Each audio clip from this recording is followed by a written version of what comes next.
Tuloy-tuloy naman ang pagkukumpuni sa Dario Bridge. 3 lane ang isinara para bigyang daan ng rehabilitasyon. May live report si Dante Perelio. Dante.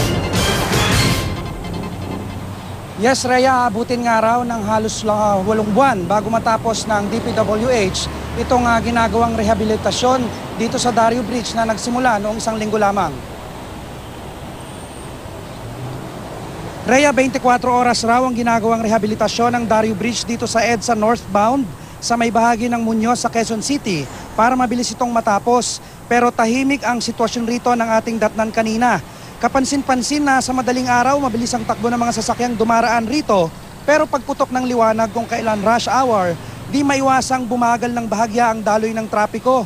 2 lane lang kasi, Rhea, rito na may 100 metro ang haba ang sarado dahil okupado ng mga materyales at heavy equipment na ginagamit sa rehabilitasyon.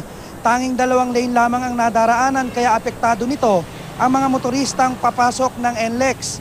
Para sa alternatibong ruta ng mga papuntang Balintawak, lumiko sa Mindanao Avenue mula North Avenue palabas ng Quirino Highway. Sa mga patungo naman ng Cubao, maaaring dumaan sa Caingin Road at lumiko sa Roosevelt palabas ng EDSA. Rhea, ayon sa DPWH, 60 taon na raw ang tulay at marami ng bitak. Nasa 20 tons lang daw ang capacity nito at pag natapos ay magiging 50 tons na.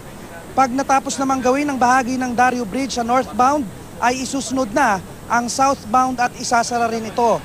Nagkakahalaga naman, Rhea, ng halos 31 million pesos ang buong proyekto. At yan ang unang balita mula rito sa Quezon City. Balik sa'yo, Rhea. Maraming salamat, Dante Perelio.